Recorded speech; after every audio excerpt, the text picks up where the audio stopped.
ॐ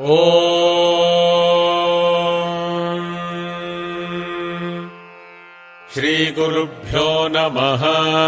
हरिः ॐ। शुक्लाम्बरधरम् विष्णुम् शशिवर्णम् चतुर्भुजम् प्रसन्नवदनम् ध्यायेत् सर्वविघ्नोपशान्तये। नारायणम् नमस्कृत्य नरम् चैव नरोत्तमम् देवीम् सरस्वतीम् व्यासम् ततो जगमुदीरयेत्।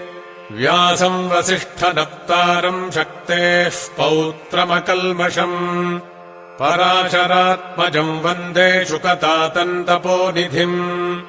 व्यासाय विष्णुरूपाय व्यासरूपाय विष्णवे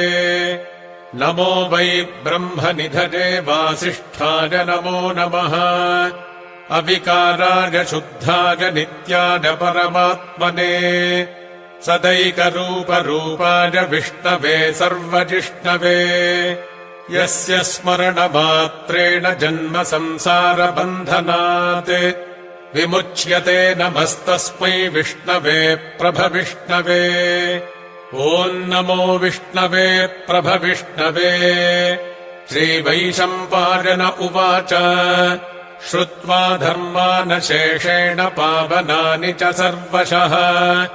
युधिष्ठिरः शान्तनवम् पुनरेवाभ्यभाषत। श्रीयुधिष्ठिर उवाच किमेकम् दैवतम् लोके किम् वाप्येकम् परायणम् स्तुवन्तः कङ्कमर्चन्तः प्राप्नुयुर्मानवाः शुभम्।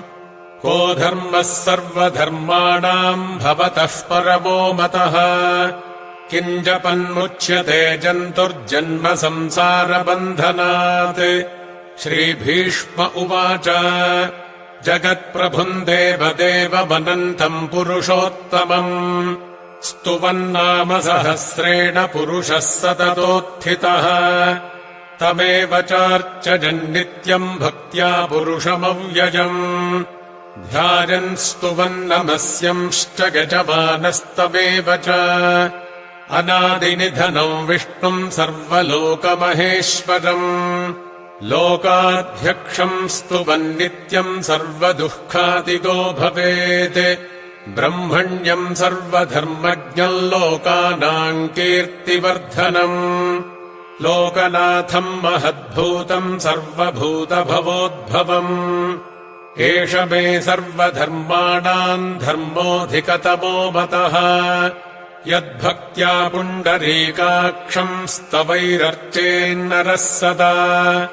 परमं यो महत्तेजः परमं यो महत्तपः परमं यो महद्ब्रह्म परमं यः परागणम्। पवित्राणाम् पवित्रं यो मङ्गलानाम् च मङ्गलम् दैवतम् देवतानाम् च भूतानाम् यो व्ययः पिता।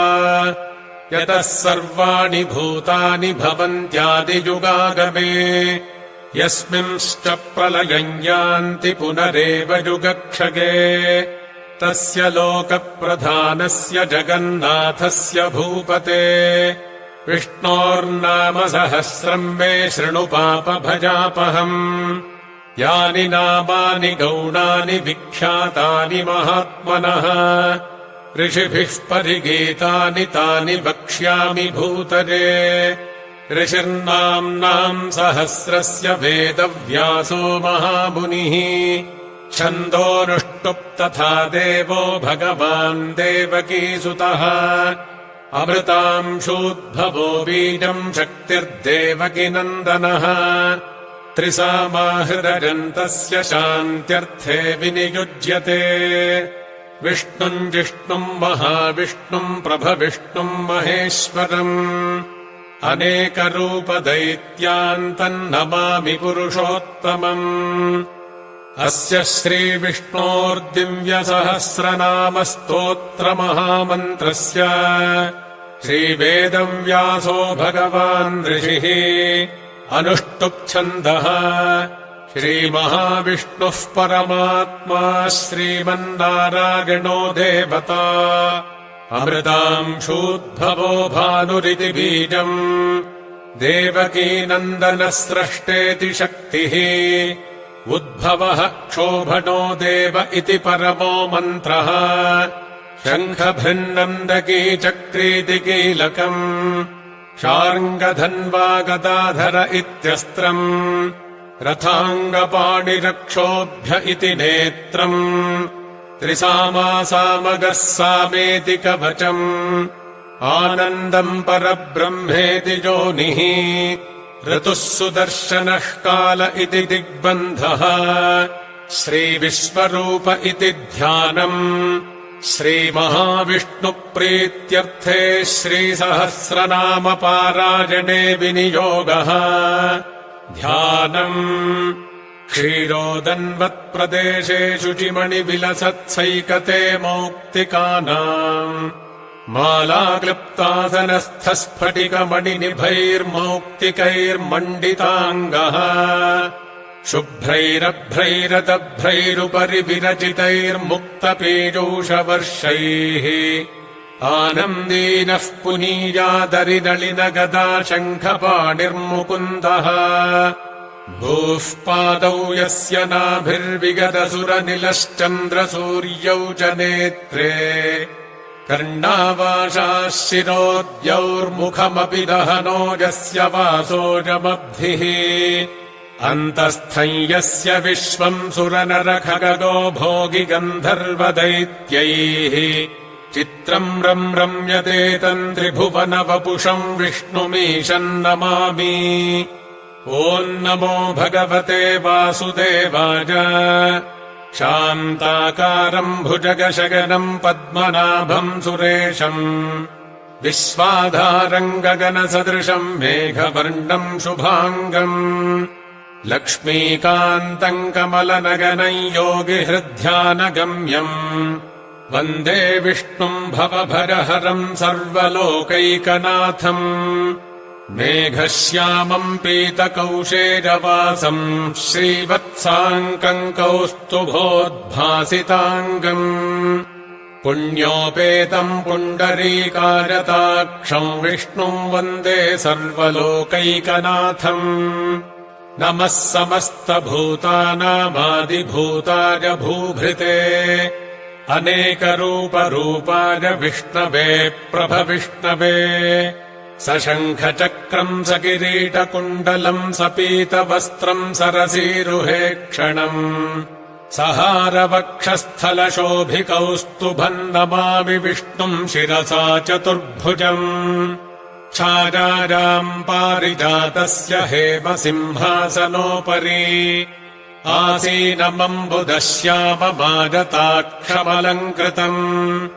चन्द्राननम् चतुर्बाहुम् श्रीवत्साङ्कितवक्षसम् रुक्मिणी सत्यभामाभ्याम् सहितम् कृष्णमाश्रजे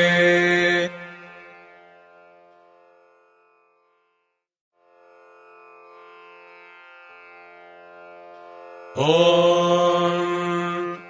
विश्वम् विष्णुर्वषट्कारो भूतभव्यभवत्प्रभुः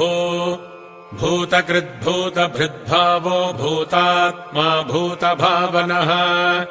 भूतात्मा परमात्मा च मुक्तानाम् परमा गतिः अव्ययः पुरुषः साक्षी क्षेत्रज्ञोऽक्षर एव च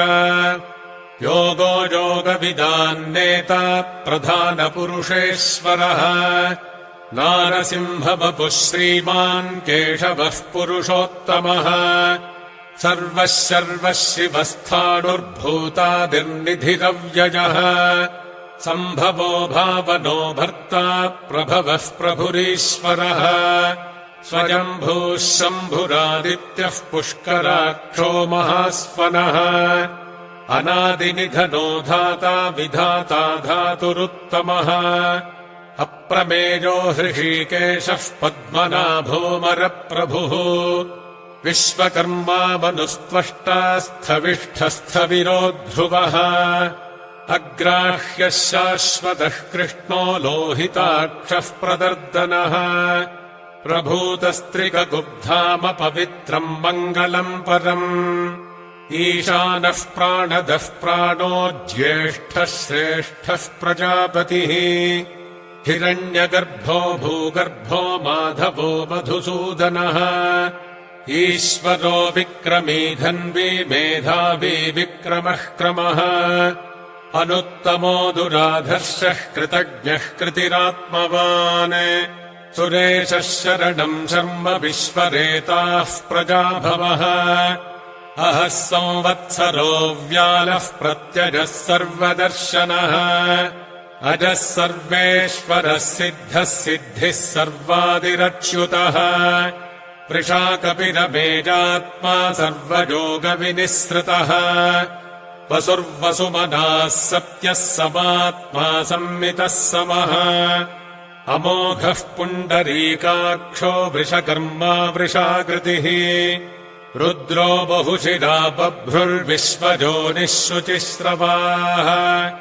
अमृतः शाश्वतस्थाणुर्वरारोहो महातपाः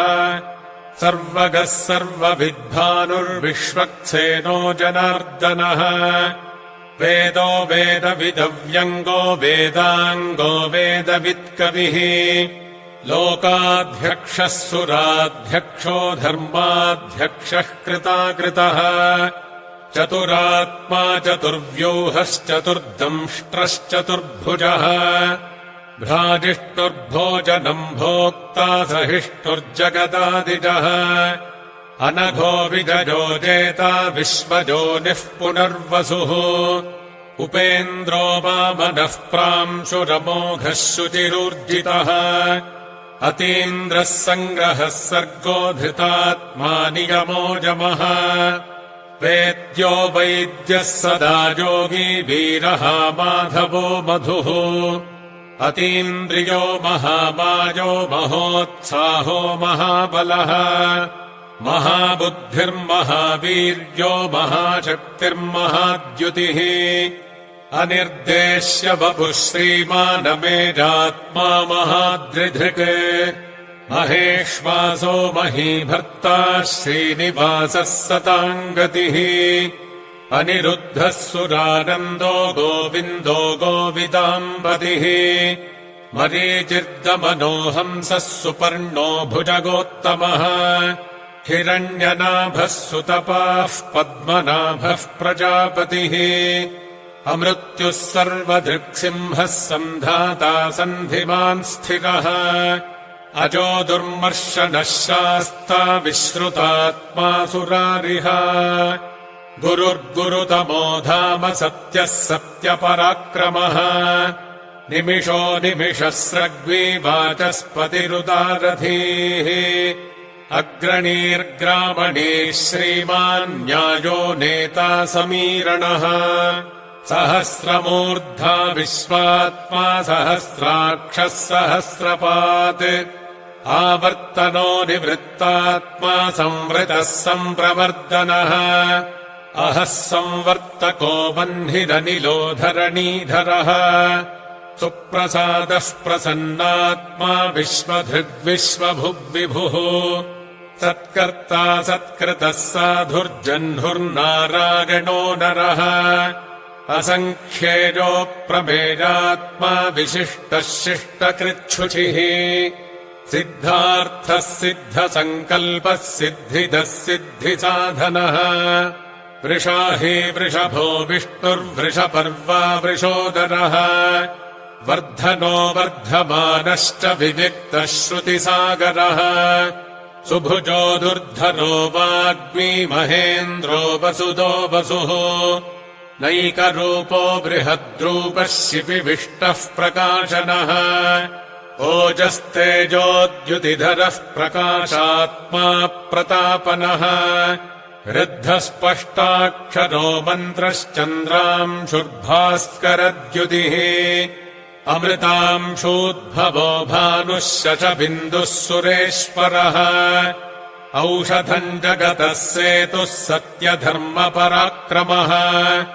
भूतभव्यभवन्नाथः पवनः पावनो नलः कामः कामकृत्कान्तः कामः कामप्रदः प्रभुः युगादिकृद्युगावर्तो नैकमायो महाशनः अदृश्यो व्यक्तरूपश्च सहस्रजिदनन्तजित् इष्टो विशिष्टः शिष्टेष्टः शिखण्डी नहुषो वृषः क्रोधः क्रोधकृत्कर्ता विश्वबाहुर्महीधरः अच्युतः प्रथितः प्राणः प्राणदो वासवानुजः अपान्निधिरधिष्ठानमप्रमत्तः प्रतिष्ठितः स्कन्दः स्कन्दधरो धुर्यो वरदो वायुवाहनः वासुदेवो बृहद्भानुरादिदेवः पुरन्दरः अशोकस्तारणस्तारः शूरः शौरिर्जनेश्वरः अनुकूलः शतावर्तः पद्मी पद्मनिभेक्षणः पद्मनाभोरविन्दाक्षः पद्मगर्भः शरीरभृत् महर्धिर्वृद्धो वृद्धात्मा महाक्षो गरुडध्वजः अतुलः शरभो भीमः समयज्ञो हविर्हरिः सर्वलक्षणलक्षण्यो लक्ष्मीवान् समितिञ्जजः विक्षरो रोहितो मार्गो हेतुर्दामोदरः सहः महीधरो महाभागो वेगवानमिताशनः उद्भवः क्षोभणो देवः श्रीगर्भः परमेश्वरः करणम् कारणम् कर्ता विकर्ता गहनो गुहः व्यवसायो व्यवस्थानः संस्थानस्थानदोध्रुवः परर्धिः परमस्पष्टस्तुष्टः पुष्टः शुभेक्षणः रामो विरामो विरजो मार्गो नेयो नयो नयः वीरः शक्तिमताम् श्रेष्ठो धर्मो धर्मविदुत्तमः वैकुण्ठः पुरुषः प्राणः प्राणदः प्रणवः पृथुः हिरण्यगर्भः शत्रुघ्नो व्याप्तो वायुरधोक्षजः ऋतुः सुदर्शनः कालः परमेष्ठी परिग्रहः उग्रः संवत्सरो दक्षो विश्रामो विश्वदक्षिणः विस्तारस्थावरस्थाणुः प्रमाणम् बीजमव्ययम् अर्थोऽनर्थो महाकोशो महाभोगो महाधनः अनिर्विण्णस्थविष्ठो भूर्धर्मयोपो महामखः नक्षत्रनेमिर्नक्षत्री क्षमः क्षामः समीहनः यज्ञ इज्यो महेज्यश्च क्रतुः सत्रम् सताम् गतिः सर्वदर्शी विमुक्तात्मा सर्वज्ञो ज्ञानमुत्तमम् सुव्रतः सुमुखः सूक्ष्मः सुघोषः सुखदः सुहृदे मनोहरोजितक्रोधो वीरबाहुर्विदारणः स्वापनः स्ववशो व्यापी नैकात्मा नैककर्मकृत् वत्सरो वत्सलो वत्सी रत्नगर्भो धनेश्वरः धर्मगुब्धर्मकृद्धर्मी सदसत्क्षरमक्षरम् अविज्ञाता सहस्रांशुर्विधाता कृतलक्षणः गभस्तिनेभिः सत्त्वस्थः सिंहो भूतमहेश्वरः आदिदेवो महादेवो देवेशो देवभृद्गुरुः उत्तरो गोपतिर्गोप्ता ज्ञानगम्यः पुरातनः शरीरभूतभृद्भोक्ता कपीन्द्रो भूरि दक्षिणः सोमपो वृतपः सोमः पुरुजित्पुरुसत्तमः विनयो जयः सत्यसन्धो दाशार्हः सात्वताम् पतिः जीवो विनगिता साक्षी मुकुन्दो मितविक्रमः अम्भो निधिरनन्तात्मा महोदधिशयोऽन्तकः अजो महार्हः स्वाभाव्योजितामित्रः प्रमोदनः आनन्दो नन्दनो नन्दः सत्यधर्मात्रिविक्रमः महर्षिः कपिलाचार्यः कृतज्ञो मेदिनीपतिः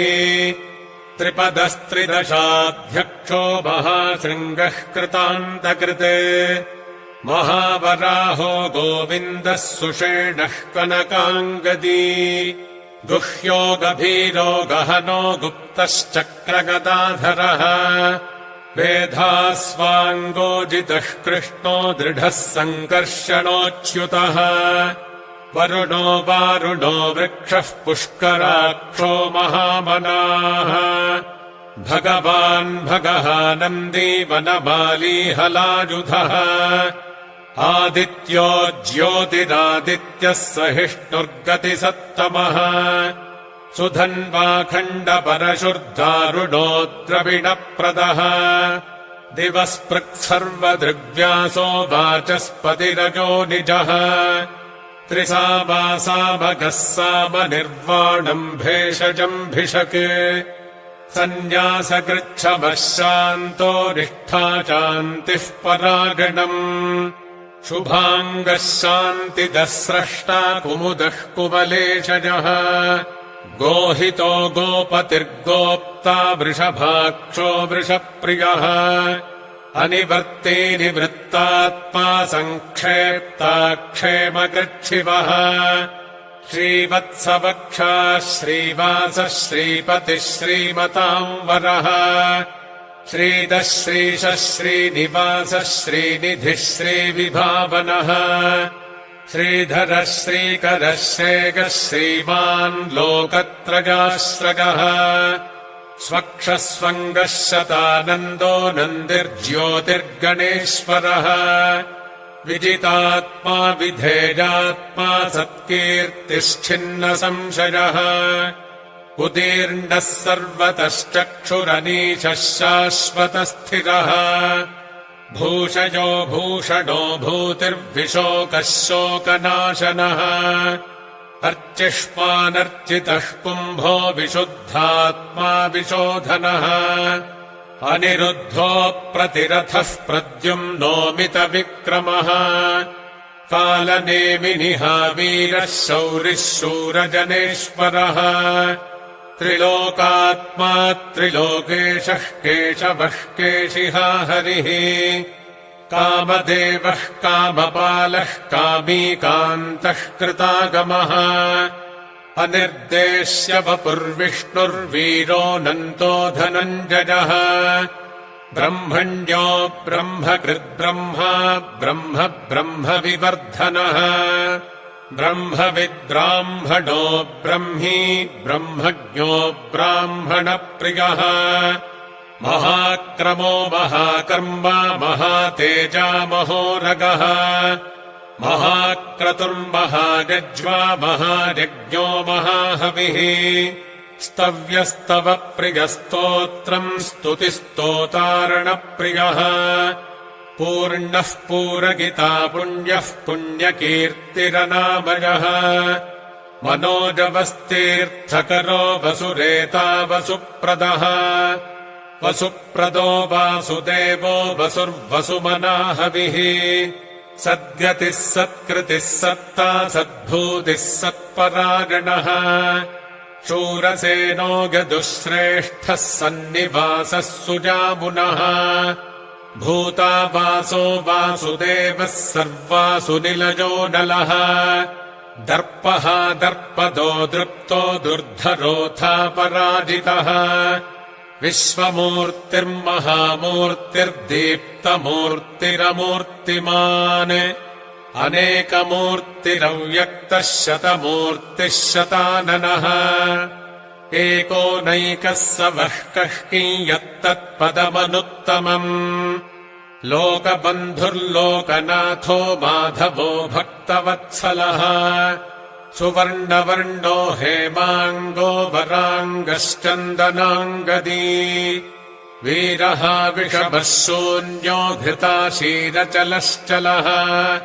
अमानीमानदो मान्यो लोकस्वामी त्रिलोकधृत्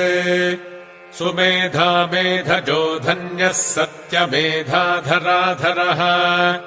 तेजो वृषोद्युतिधरः सर्वशस्त्रभृताम्बरः प्रग्रहो निग्रहो व्यग्रो नैकशृङ्गो गदाग्रजः चतुर्मूर्तिश्चतुर्बाहुश्चतुर्व्यूहश्चतुर्गतिः चतुरात्मा चतुर्भावश्चतुर्वेदविदेकपात् समावर्तो निवृत्तात्मा दुर्जयो दुरतिक्रमः दुर्लभो दुर्गमो दुर्गो दुरावासो दुरारिह शुभाङ्गो लोकसारङ्गः सुतन्तुस्तन्तुवर्धनः इन्द्रकर्मा महाकर्मा कृतकर्मा कृतागमः उद्भवः सुन्दरः सुन्दो रत्ननाभः सुलोचनः अर्को वाजसदः शृङ्गी जगन्तः सर्वविज्जयी सुवर्णबिन्दुरक्षोभ्यः सर्ववागीश्वरेश्वरः महाह्रदो महागर्तो महाभूतो महानिधिः कुमुदः कुन्दरः कुन्दः पर्जन्यः पावनोऽनिलः अमृताशोऽमृतवपुः सर्वज्ञः सर्वतोमुखः सुलभः सुव्रतः सिद्धः शत्रुजिच्छत्रुतापनः न्यग्रोधोदुम्बरोऽश्वत्थश्चाणूरान्ध्रनिषूदनः सहस्रार्चिः सप्तजिह्वः सप्तैधाः सप्तवाहनः अमूर्तिरनघोचिन्त्यो भजकृद्भजनाशनः अणुर्बृहत्कृशस्थूलो गुणभृन्निर्गुणो महान् अधृतस्वधृतस्वास्यः प्राग्वंशो वंशवर्धनः भारभृत्कथितो योगी योगीशः सर्वकामदः आश्रमश्रमणः क्षामः सुपर्णो वायुवाहनः धनुर्धरो धनुर्वेदो दण्डो दमयितादमः अपराजितः सर्वसहो नियन्ता नियमो यमः सत्त्ववान् सात्विकः सत्यः सत्यधर्मपरायणः अभिप्रायः प्रियार्होर्हः प्रियकृत्प्रीतिवर्धनः विहारसगतिर्ज्योतिः सुरुचिर्हुतभुग्विभुः रविर्विलोचनः सूर्यः सविता रविलोचनः अनन्तो हुतभुग्भोक्ता सुखदो नैकजोऽग्रजः अनिर्विण्णः सदा वर्षी लोकाधिष्ठानमद्भुतः सनाच्छनातनतमः कपिलः कपिरव्ययः स्वस्तिदः स्वस्तिकृत्स्वस्तिः स्वस्तिभुक् स्वस्ति दक्षिणः अरौद्रः कुण्डलीचक्रे विक्रम्योर्जितशासनः शब्दादिगः शब्दसः शिशिरः शर्वरीकरः अक्रूरः पेशलो दक्षो दक्षिणः क्षमिणाम्बरः विद्वत्तमो वीतभजः पुण्यः श्रवणकीर्तनः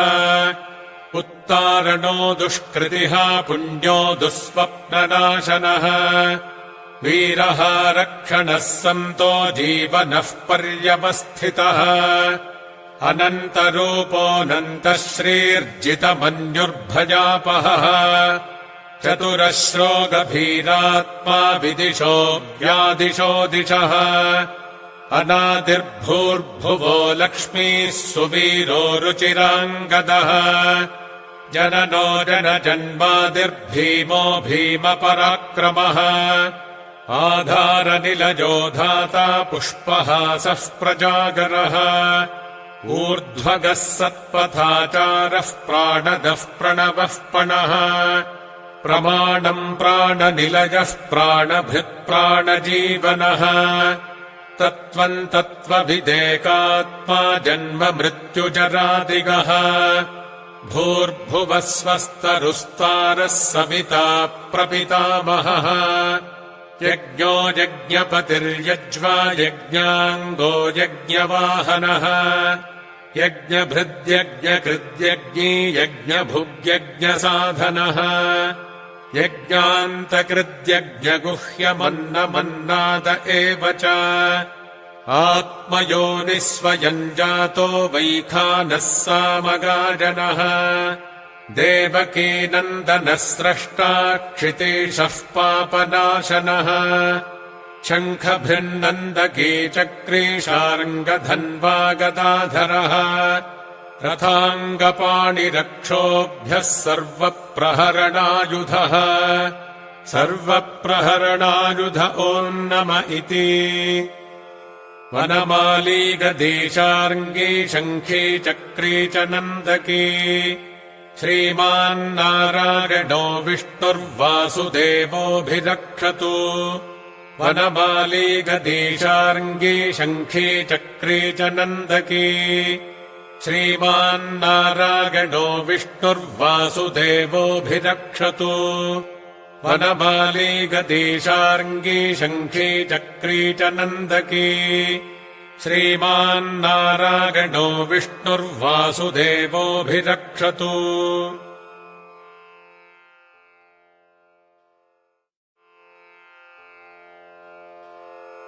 इतीदम् कीर्तनीयस्य केशवस्य महात्मनः नाम्नाम् सहस्रम् दिव्यानामशेषेण प्रकीर्तितम् य इदम् शृणुयान्नित्यम् यश्चापि परिकीर्तयेत् नाशुभम् प्राप्नुयात् किञ्चित् सोमुत्रेह च मानवः वेदान्तगो ब्राह्मणः स्यात् क्षत्रियो विजयी भवेत् वैश्योधनसमृद्धः स्यात् शूद्रः सुखमवाप्नुयात् धर्मार्थी प्राप्नुयात् धर्ममर्थार्थी चार्थमाप्नुयात् कामानवाप्नुयात् कामी प्रजार्थी चाप्नुयात् प्रजाम् भक्तिमान् यः सदोत्थाय शुचिस्तद्गतमानसः सहस्रम् वासुदेवस्य नाम्नामेतत्प्रकीर्तयेत् यशः प्राप्नोति विपुलम् याति प्राधान्यमेव च अचलाम् श्रियमाप्नोति श्रेयः प्राप्नोत्यनुत्तमम् न भयम् क्वचिदाप्नोति वीर्यम् तेजश्च विन्दति भवत्यरोगोद्युतिमान् बलरूपगुणान्वितः रोगार्तो मुच्यते रोगात् बद्धो मुच्येत बन्धनात् भयान्मुच्येत भीतस्तु मुच्येतापन्न आपदः दुर्गाण्यतितरत्याशु पुरुषः पुरुषोत्तमम् स्तुवन्नाम सहस्रेण नित्यम् भक्तिसमन्वितः वासुदेवाश्रयो मर्त्यो वासुदेवपरायणः सर्वपापविशुद्धात्मा जातिब्रह्म सनातनम् न वासुदेवभक्तानामशुभम् विद्यते क्वचित् जन्म मृत्युजरा व्याधिभयम् नैवोपजायते इमम् स्तवमधीयानः श्रद्धा भक्तिसमन्वितः युज्येतात्मसुखक्षान्तिः श्रीधृतिस्मृतिकीर्तिभिः न क्रोधो न च मात्सर्यम् न लोभो नाशुभामतिः भवन्ति कृतपुण्यानाम् भक्तानाम् पुरुषोत्तमे द्यौः स चन्द्रार्कनक्षत्राखन्दिशो भूर्महोदधिः वासुदेवस्य वीर्येण विधृतानि महात्मनः ससुरासुरगन्धर्वम् स यक्षोरगराक्षसम् जगद्वशे वर्ततेदम् कृष्णस्य सचराचरम् इन्द्रियाणि मनो बुद्धिः सत्त्वम् तेजो बलम् धृतिः वासुदेवात्मकान्याहुः क्षेत्रम् क्षेत्रज्ञ एव च सर्वागमानामाचारः प्रथमम् परिकल्पते आचारप्रभवो धर्मो धर्मस्य प्रभुरच्युतः ऋषयः पितरो देवा महाभूतानि धातवः जङ्गमाजङ्गमम् चेदम् जगन्नारायणोद्भवम् योगो ज्ञानम् तथा साङ्ख्यम् विद्याः शिल्पादिकर्म च वेदाः शास्त्राणि विज्ञानमेतत् सर्वम् जनार्दनात् एको विष्णुर्महद्भूतम् पृथग्भूतान्यनेकशः त्रीन् लोकान् व्याप्य भूतात्मा भुङ्क्ते विश्वभुगव्ययः इमम् स्तवम् भगवतो विष्णोर्व्यासेन कीर्तितम् पठेद्य इच्छेत् पुरुषः श्रेयः प्राप्तुम् सुखानि च विश्वेश्वरभजन् देवम् जगतः प्रभवाप्ययम् भजन्ति ये पुष्कराक्षन्न ते यान्ति पराभवम् न ते यान्ति पराभवमोन्नम इति अर्जुन उवाच पद्मपत्रविशालाक्ष पद्मनाभसुरोत्तम भक्तानामनुरक्तानाम् त्राता भव जनार्दन श्रीभगवानुवाच यो मान्नाम सहस्रेण स्तोतुमिच्छति पाण्डव सोऽहमेकेन श्लोकेन स्तुत एव न संशयः स्तुत एव न संशय ओन्नम इति व्यास उवाच वासनाद्वासुदेवस्य वासितन्ते जगत्त्रयम् सर्वभूतनिवासोऽसि वासुदेव नमोऽस्तु ते श्रीवासुदेव नमोऽस्तुत ओन्नम इति पार्वत्युवाच केनोपागेन लघुना विष्णोर्नाम सहस्रकम् पठ्यते पण्डितैर्नित्यम् श्रोतुमिच्छाम्यहम् प्रभो ईश्वर उवाच श्रीराम राम रामेति रमे रामे मनोरमे सहस्रनाम तत्तुल्यम् राम नाम वरानने श्रीराम राम रामेति रमे रामे मनोरमे सहस्रनाम तत्तुल्यम् राम नाम वरानने श्रीराम राम रामेति रमे रामे मनोरमे सहस्रनाम तत्तुल्यम् राम नाम वरानने श्रीराम नाम वरानन ओन्नम इति ब्रह्मोवाच नमोऽस्त्वनन्ताय सहस्रमूर्तये सहस्रपादाक्षिशिरोरुबाहवे सहस्रनाम्ने पुरुषाय शाश्वते सहस्रकोटियुगधारिणे नमः सहस्रकोटियुगधारिणे नम ओन्नम इति सञ्जय उवाच यत्र योगेश्वरः कृष्णो यत्र पार्थो धनुर्धरः तत्र श्रीर्विजयो भूतिर्ध्रुवा नीतिर्मतिर्मम श्रीभगवानुवाच अनन्याश्चिन्तयन्तो माम् ये जनाः पर्युपासते तेषाम् नित्याभियुक्तानाम् योगक्षेमम् वहाम्यहम् परित्राणाय साधूनाम् विनाशाय च दुष्कृताम्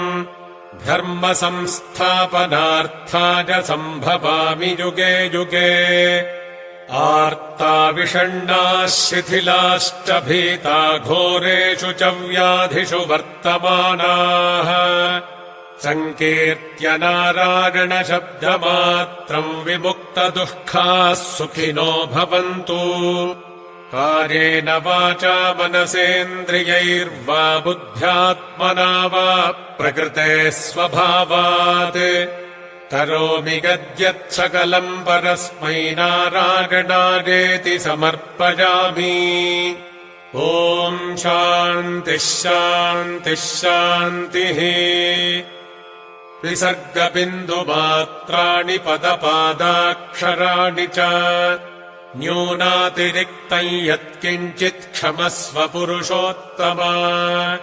हरिः ओम्।